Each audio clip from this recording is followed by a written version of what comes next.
ស្អីតោះនេះមកជួបជាមួយខ្ញុំហើយចាំថាហើយស្វាគមន៍មកកាន់ channel របស់ខ្ញុំ Destiny Review ហើយនឹង Unlock Destiny តើតាមមើលថាតើមានព្រឹត្តិការណ៍អ្វីខ្លះដែរអ្នកនរគ្នានឹងត្រូវដឹងឮនៅក្នុងពេលបន្តិចទៀតនេះខ្ញុំមើលនេះគឺមើលពាក់ព័ន្ធជាមួយនឹងព្រឹត្តិការណ៍នៅក្នុងបន្តិចទៀតនេះណាហើយអ្នកនរគ្នាខ្ញុំអត់ដឹងថា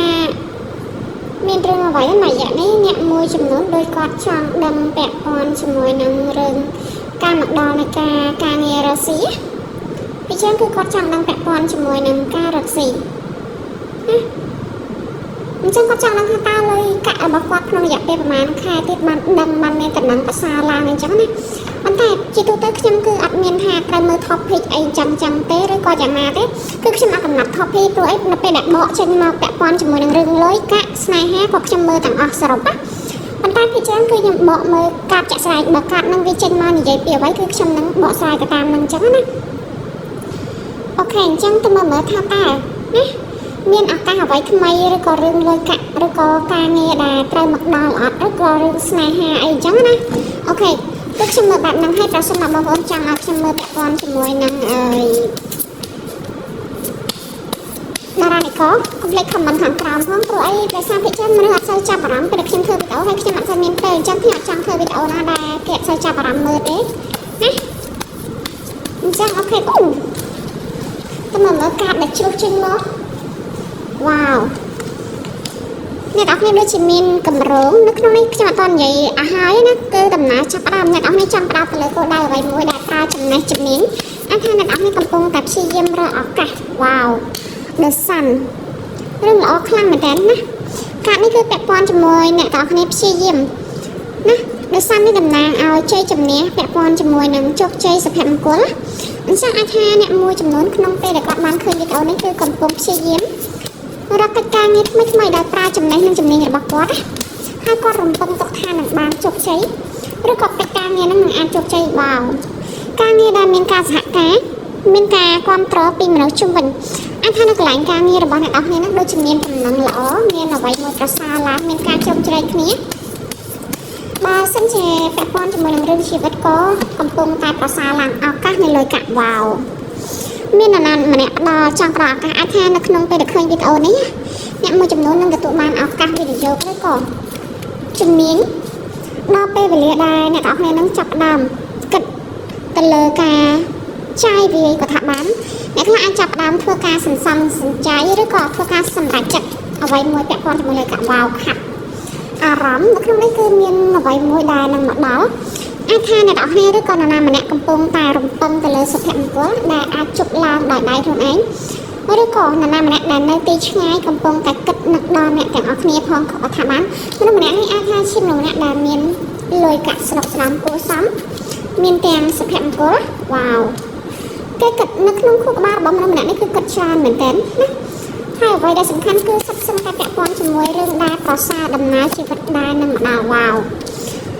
អាចថាអ្នកនរគ្នានឹងទទួលបាននៅក្តីស្រឡាញ់មួយដែលស្ងប់សុខអាចថាមានកម្រងលទ្ធផលដែលទទួលបានមកគឺជាគាត់ចិត្តតែម្ដងមានមនុស្សអាចថាមនុស្សម្នាក់នឹងចង់ផ្ដល់អ្វីមួយអ្នកណានៅតែគោលដៅអ្នកនរគ្នាខ្លួនឯងក៏ចង់រំពឹងសម្លឹងទៅលើគោលដៅខាងមុខវ៉ាវណាញអខាប់សុភមង្គលសម្រាប់ថានៅក្នុងពេលដែលអ្នកនរគ្នាឃើញវីដេអូនេះអ្នកមួយចំនួនណាដូចជាកំពុងតែទទួលបាននៅសុភមង្គលរឿងដែលនឹងមកដល់គឺអាចថាពាក់ព័ន្ធជាមួយនឹងភាពស្ដុកស្ដាំឬក៏អ្វីមួយឃើញក្នុងនេះគឺល្អខ្លាំងមែនតើឱកាសភាគច្រើនគឺពាក់ព័ន្ធជាមួយឱកាសទាំងរឿងស្នេហាទាំងរឿងការងារនៅក្នុងនេះអ្នកទាំងនេះមិនមែនជារឿងមួយផ្នែកទេណាដូចខ្ញុំប្រាប់ហ្នឹងឱកាសវិនិយោគរបស់អ្នកទាំងអស់គ្នាក៏នឹងមកដល់ដែរណាឱកាសដែលនឹងមកដល់ណាសម្រាប់អ្នកមួយចំនួនថាអ្នកទាំងអស់គ្នាគឺជាមនុស្សម្នាក់ដែលមានឱកាសថ្មីនៅក្នុងពេលដែលឃើញវីដេអូនេះគឺកិច្ចការដែលអ្នករំពឹងទុកវាអាចថា 70 ទៅ 80% អាចថានឹងបានជោគជ័យណា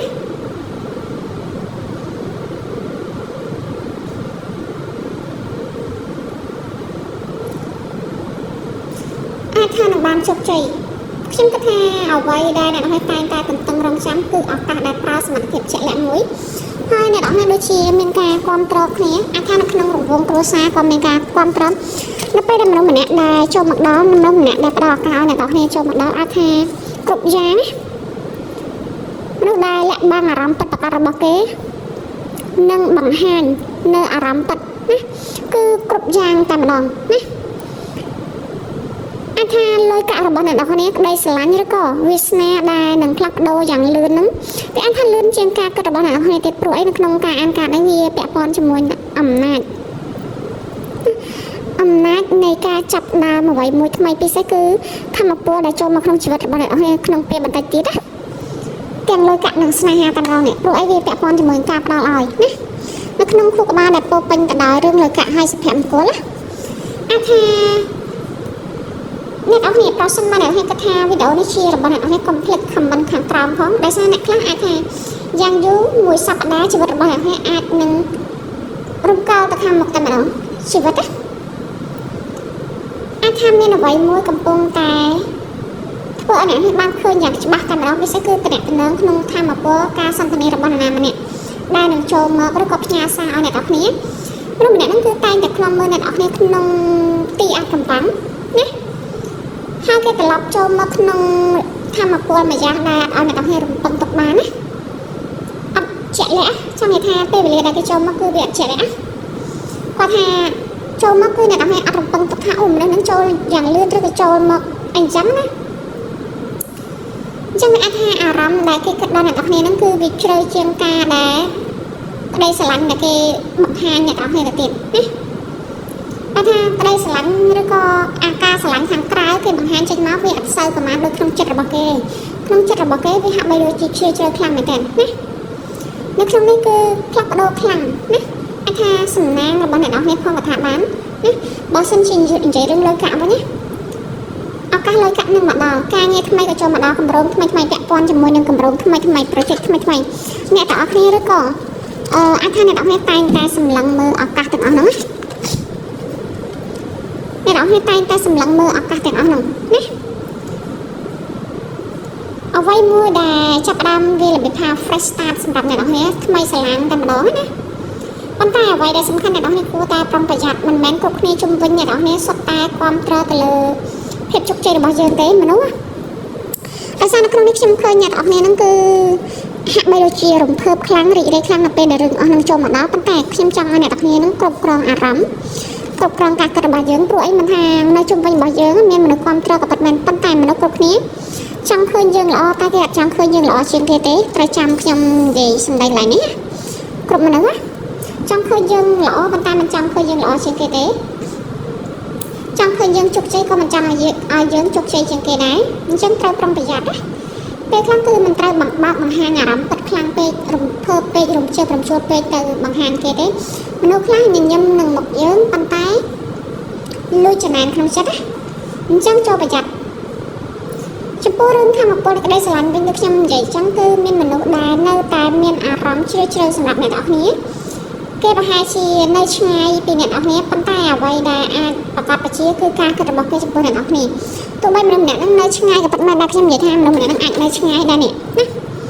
មនុស្សម្នាក់ហ្នឹងនៅឆ្ងាយអាចថាអ្នកខ្លះឆ្លងដែននេះឆ្លងសមុទ្រទៀតណា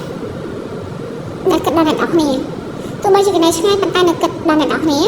នៅក្នុងពេលជាមួយគ្នានេះដែរអំណាចណាការផ្សារភ្ជាប់ថ្មីស្លាងចូលមកក្នុងជីវិតរបស់អ្នកនរគ្នាអាចថាមនុស្សម្នាក់ហ្នឹងជាមនុស្សដែលរៀនចាស់ទុំហើយមានភាពវៃឆ្លាតមែនតើហើយមានអារម្មណ៍ជ្រាលជ្រៅមនុស្សម្នាក់ដែលខ្ញុំនិយាយថាអាចថាវៃកណ្ដាលណាអ្វីដែលសំខាន់ការងារបានបង្ហាញថាអ្នកទាំងអស់ត្រូវជ្រើសរើសរវាងការអារម្មណ៍ហើយនិងសន្តិភាពដោយសារនៅក្នុងនេះវាមានការប្រើប្រាស់អារម្មណ៍អញ្ចឹងអ្នកទាំងអស់ត្រូវជ្រើសរើសរវាងអារម្មណ៍រំជើបរំជួលណាមានការជ្រើសរើសចំពោះអ្វីមួយណាហើយនឹងសន្តិភាពតែកាតនេះគឺល្អខ្លាំងខ្ញុំអញនិយាយបានថាកាតនេះគឺល្អខ្លាំងមែនតើណាវាបង្ហាញទាំងរឿងលុយកាក់របស់អ្នកទាំងអស់គ្នាហ្នឹងគឺកំពុងតែរំកិលទៅរកភាពស្រុកស្ដំហើយណាអ្វីដែលអ្នកនេះធ្លាប់បាត់បង់វានឹងរៀបចំត្រឡប់ចូលមករកអ្នកទាំងអស់គ្នាប្រសើរជាងមុនទៅទៀតណាលុយដែលអ្នកនេះចំណាយវាអាចថាមកច្រើនជាងមុនណាអ្នកខ្លះអាចថានឹងទទួលបានសារពីគេក្នុងរយៈពេល2សប្តាហ៍ទៀតរីឯអ្នកខ្លះទៀតអាចថានឹងទទួលបានអារម្មណ៍ច្បាស់លាស់មួយក្នុងរយៈពេល1ខែទៀតណាស សារគឺក្នុងរយៈពេល2សប្តាហ៍អ្នកនរអាចទទួលដឹងតំណែងអ្វីមួយប៉ុន្តែអារម្មណ៍ដែលច្បាស់លាស់តែម្ដងគឺរយៈពេល1ខែទៅ3ខែ1ខែទៅ3ខែណាប៉ុន្តែសម្រាប់រឿងលុយកាក់វិញអាចថា2ខែទៅ3ខែអ្នកនឹងមានលុយចំណូលវាប្រសើរជាងមុនណាអាចថានៅក្នុងអាចថាប្រសិនបើវាជាហេតុផលសម្រាប់សារហ្នឹងណាមានន័យសម្រាប់អ្នកនរគ្នាសូមខមមិនខាងក្រោមប្រាប់ខ្ញុំផងណាហើយសារនៅក្នុងនេះវាអាចថាតារានិករដែលចូលមកក្នុងជីវិតរបស់អ្នកនរគ្នាហើយមានភាពចាក់ទាញខ្លាំងធម៌ពលរបស់គេគឺមានបង្ហាញនៅក្នុងនេះគឺវាមានពាក់ព័ន្ធជាមួយនឹងលីប្រាមានលំនឹងណាចំណែកលីប្រាខុសនេះគឺតារានិករទេខ្យល់ប៉ុន្តែនៅក្នុងនេះវាអាចថាពាក់ព័ន្ធជាមួយនឹងលីប្រាណាមនុស្សដែលទាមទារឲ្យធ្វើការសម្រេចចិត្តក្នុងគណៈតំណែងមួយដែលអាចថាលីប្រាជាតារានិករម្នាក់ដែលមានការសម្រេចចិត្តទៅលើគណៈតំណែងមួយដែលមានលំនឹងច្បាស់លាស់ណាឬឯថោរវិញគឺពាក់ព័ន្ធជាមួយនឹងរឿងលុយកាក់ណាដែលមានលំនឹងអាចថាលុយកាក់ដែលជាគ្រឹះរបស់អ្នកនរគ្នានឹងអាចថារឹងមាំលីអូវិញគឺជាមនុស្សដែលមានភាពជឿជាក់ហើយតាក់ទាញខ្លាំងរីឯផាយស៊ីគឺជាមនុស្សដែលពោពេញទៅដោយអារម្មណ៍ជាច្រើននៃការផ្សារភ្ជាប់ជាមួយនឹងញាណឬក៏វិញ្ញាណឬជាមួយនឹង spiritual ដែលមើលមិនឃើញណាហើយជាម្នាក់គឺជាអ្នកដែលពំនាំសារឬក៏ជាតារាករមួយគឺផ្សារភ្ជាប់ជាមួយនឹងការតំណែងណាអញ្ចឹងអាចថាអ្នកនរនឹងទទួលបានសារពីតារានិករទាំងអស់ហ្នឹងណា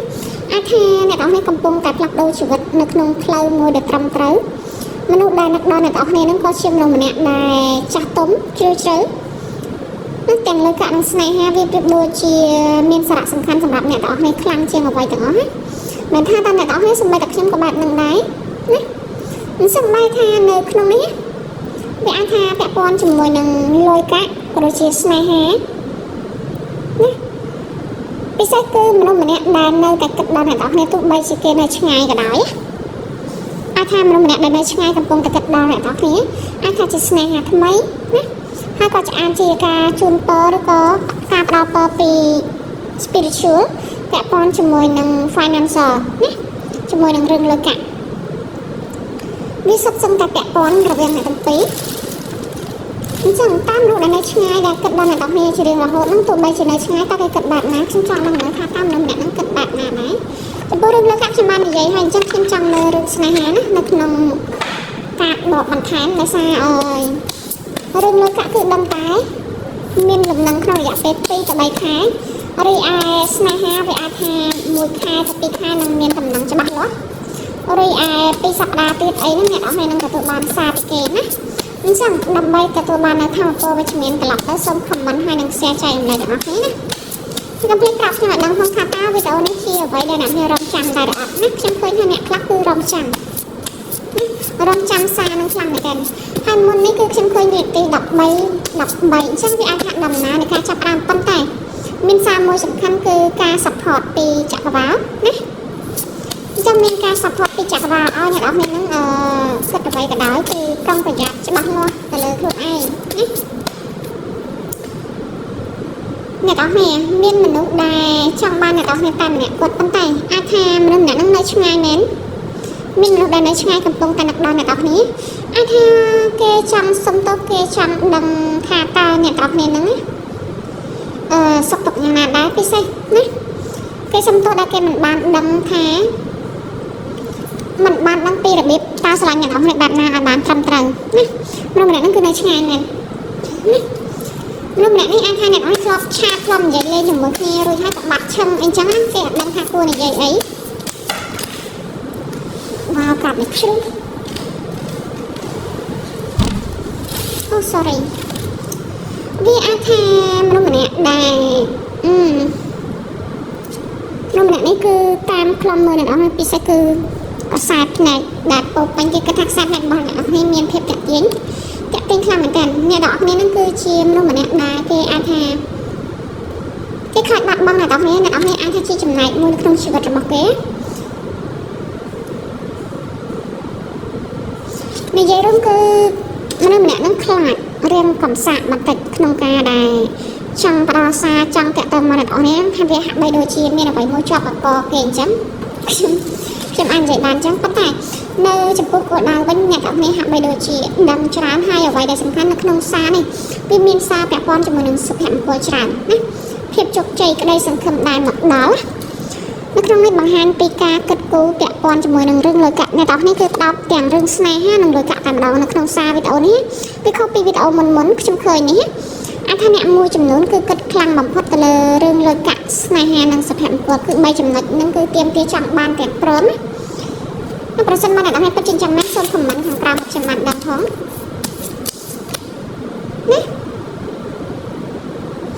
មនុស្សម្នាក់នេះគឺអាចថាស្រឡាញ់អ្នកទាំងគ្នាទាំងចិត្តនិងវិញ្ញាណរបស់គេតែម្ដងដោយសារអីនៅក្នុងនេះគឺមានសារមួយពាក់ព័ន្ធថា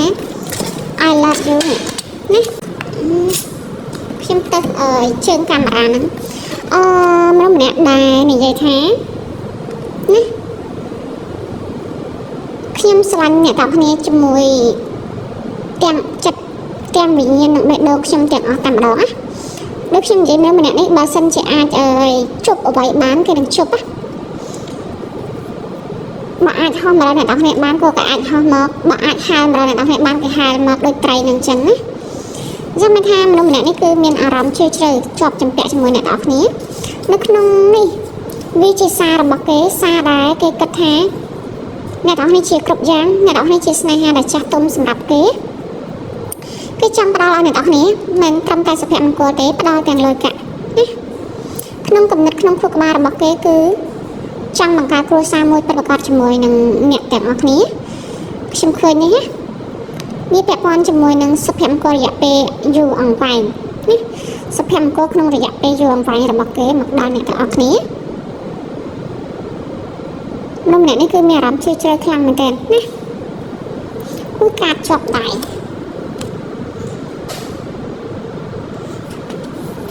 និយាយរួមគឺមនុស្សម្នាក់នេះអាចថាអ្នកទាំងនេះធ្លាប់ស្គាល់គេអ្នកខ្លះអាចថាស្គាល់គេក្នុងរយៈពេលយូរគួរសមហើយណាអាចថារាល់ការចងចាំរបស់គេអ្នកទាំងនេះគឺជាមនុស្សម្នាក់ដែលគេធ្លាប់ស្គាល់នៅក្នុងអតីតកាលណាការចងចាំនៅក្នុងខួរក្បាលរបស់គេគឺអ្នកទាំងនេះគឺជាមនុស្សតែម្នាក់គាត់ដែលគេប្រាថ្នាចង់បានអាចថាអ្នកទាំងនេះតែងតែជាមនុស្សលើកទឹកចិត្តគេណាអ្នកទាំងនេះតែងតែលើកទឹកចិត្តគេតែងតែចង់បង្ហាញអ្វីមួយតែងតែគ្រប់គ្រងនៅក្នុងការសម្រេចចិត្តរបស់គេអាចថារវាងអ្នកទាំងពីរទោះបីជានៅឆ្ងាយគ្នាប៉ុន្តែគិតដល់គ្នាពិសេសគឺមនុស្សម្នាក់ហ្នឹងគិតដល់អ្នកទាំងនេះខ្លាំងណាហើយពុកពេញក្រៅសមត្ថភាពមនុស្សម្នាក់ហ្នឹងពុកពេញក្រៅសមត្ថភាពទៀតណាអញ្ចឹងអាចថានៅក្នុងរយៈពេលនេះគឺអ្វីនឹងប្រសើរឡើងសម្រាប់អ្នកទាំងអស់គ្នាអាចថាសូម្បីតែស្នេហាក៏អាចថាជាស្នេហាមួយដែរអ្នកទាំងនេះប្រាថ្នាជាយូរណាស់មកហើយដែរណាអូខេអញ្ចឹងខ្ញុំគិតថាអស់អីនិយាយបើសិនជាគិតថាវីដេអូនេះជាសារសម្រាប់អ្នកទាំងនេះសូមកុំភ្លេច comment ខាងក្រោមហើយអរគុណច្រើនអ្នកដែលតែងតែគាំទ្រខ្ញុំតាមរយៈ ABA ជាការលើកទឹកចិត្តក្នុងការមើលកាតបន្តណាអរគុណច្រើនព្រោះអីបើសិនជាគ្មានការគាំទ្រពីអ្នកទាំងអស់គ្នាទេការមើលកាតការបរិច្ចាគរបស់ខ្ញុំណាអូតូរ៉ាខែក៏មិនអាចទៅមុខរួចដែរណាអរគុណច្រើនសម្រាប់ការគាំទ្រ Bye bye see you